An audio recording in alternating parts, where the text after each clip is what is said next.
ഞാനൊരു സീക്രട്ട് പറയട്ടെ. ഇത്രയും വർഷമായി ഞാൻ കേക്ക് ബേക്ക് ചെയ്യാൻ തുടങ്ങിയിട്ട്, പക്ഷേ carrot cake, dates cake, plum cake ഇതൊന്നും എനിക്ക് സക്സസ് ആവാറില്ല. ഞാൻ എപ്പോൾ ഉണ്ടാക്കിയാലും ഫ്ലോപ്പ് ആവാറുണ്ട്. ഇപ്പം ഞാൻ അടുത്ത പരീക്ഷണമായിട്ട് റെസിപ്പി ആയിട്ട് വൈൻ ഉണ്ടാക്കിയപ്പോഴേ ഞാൻ പറഞ്ഞില്ലായിരുന്നോ, ഇത്തവണത്തെ ക്രിസ്മസിന് വൈനും കേക്കും ഒക്കെ എൻ്റെ വക. അതെൻ്റെ വാശിയായിരുന്നു. അങ്ങനെ യൂട്യൂബിൽ നിന്ന് തന്നെ ഒരു റെസിപ്പി അടിച്ച് മാറ്റി ഞാൻ ഡേറ്റ്സ് കേക്ക് ഉണ്ടാക്കാനുള്ള ശ്രമത്തിലാണ്. ശരിയാവുമെന്ന് അറിയത്തില്ല.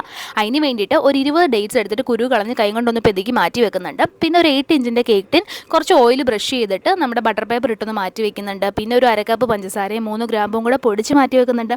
പിന്നെ ഒരു അലൂമിനിയത്തിൻ്റെ പാത്രത്തിലോട്ട് അരക്കപ്പ് പഞ്ചസാരയും 1 ടേബിൾ സ്പൂൺ വെള്ളം ഒഴിച്ച് അത് നല്ലോണം കാരമലൈസ് ആയി വരുമ്പോൾ അതിലേക്ക് 1/4 കപ്പ് വെള്ളവും കൂടെ ഒഴിച്ചിട്ട് ഒന്ന് തിളച്ച് വരുമ്പോൾ അതിലേക്ക് ആ ഡേറ്റ്സിൻ്റെ മിക്സ് ഇട്ടിട്ട് ഇങ്ങനെ നല്ലോണം കുറുക്കിയെടുക്കുക. അത് നല്ലോണം ആറിക്കഴിഞ്ഞാൽ നമുക്ക് ചേർക്കാൻ പറ്റുള്ളൂ. പിന്നെ ഒരു പാത്രത്തിലോട്ട് ഒരു അരിപ്പ വെക്കുക. അതിലോട്ട് 1 കപ്പ് മൈദ, 1 teaspoon baking powder, 1/4 teaspoon baking soda, ഒരു പിഞ്ച് ഉപ്പ് ഇത്ര ഇട്ടിട്ട് 3 തവണ അരിച്ച് മാറ്റി വയ്ക്കുക. എന്നിട്ട് ജസ്റ്റ് ഒന്ന് മിക്സും ചെയ്ത് കൊടുക്കണേ. എന്നിട്ട് പിന്നെ ഒരു ബൗളിലോട്ട് 2 മുട്ട, 1/2 ടീസ്പൂൺ വാനില എസൻസ് ഇത്രയും ചേർത്തിട്ട് ഫസ്റ്റ് സ്പീഡിലോട്ടൊന്ന് മിക്സ് ചെയ്ത് കൊടുക്കുക. അതൊന്ന് മിക്സായി വരുമ്പോൾ അതിലേക്ക് ആ പൊടിച്ച് വെച്ച പഞ്ചസാരയുടെയും ഗ്രാമ്പൂവിൻ്റെയും മിക്സ് ഒരു 2-3 തവണ ചേർത്ത് ഫസ്റ്റ് സ്പീഡിലിട്ട് നല്ലോണം മിക്സായി കൊടുക്കുക. ഇത് മൊത്തം മിക്സായി കഴിയുമ്പോഴത്തേക്ക് പിന്നെ ബീറ്ററിൻ്റെ സ്പീഡ് കൂട്ടി 2, 3, 4, 5 അഞ്ചാമത്തെ സ്പീഡിലിട്ടിട്ട് ഇതുപോലെ നല്ല ഫ്ലഫി ആവുന്നിടം വരെ അടിച്ചെടുക്കുക. എന്നിട്ട് പിന്നെ ഒരു 1/2 കപ്പ് സൺഫ്ലവർ ഓയിലും കൂടെ ഒഴിച്ച് കൊടുത്തിട്ട് ഫസ്റ്റ് സ്പീഡിലിട്ട് മാത്രം ജസ്റ്റ് ഒന്ന് മിക്സാക്കി കൊടുക്കുക. ആ സമയം കൊണ്ട് ഞാനൊരു കുക്കർ അടുപ്പത്ത് റിങ് ഇറക്കി വെച്ചിട്ടുണ്ട്. ഹൈ ഫ്ലെയിമിൽ തന്നെ അത് വെക്കണം, നല്ലോണം ചൂടാവണം. കുക്കർ തന്നെ വേണമെന്നില്ല, ഏതെങ്കിലും ഒരു പാത്രം വെച്ചാൽ മതി.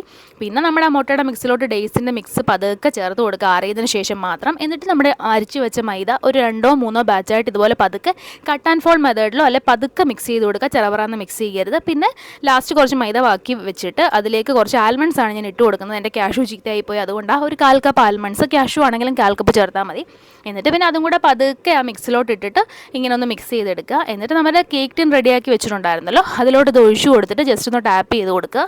കുക്കറിലോട്ട് ഇറക്കി വെക്കുക. ആദ്യത്തെ 5 മിനിറ്റ് ഹൈ ഫ്ലെയിമിലിടുക. പിന്നത്തെ ഒരു 20 മിനിറ്റ് മീഡിയം ഫ്ലെയിമിലിടുക. പിന്നത്തെ ഒരു 20-25 മിനിറ്റ് ലോ ഫ്ലെയിമിലിടുക. അത് കഴിയുമ്പോഴത്തേക്ക് നമ്മുടെ കേക്ക് റെഡിയാവും. ജസ്റ്റ് ഒന്ന് കുത്തി നോക്കിയാൽ നമുക്ക് മനസ്സിലാവും. അങ്ങനെ നമ്മുടെ കേക്ക് റെഡി. Finally success.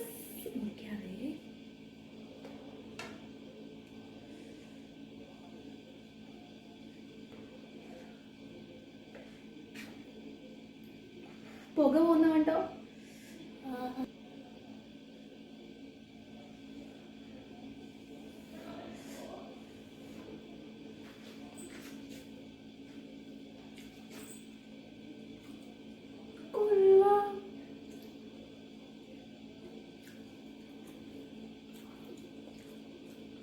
ഞാൻ ഉണ്ടാക്കൊണ്ട് പറയുകയല്ല, സാധനം അടിപൊളിയാണ്. ഇതിപ്പോൾ മുഴുവൻ ഞാൻ തിന്നുമെന്ന് എൻ്റെ പേടി.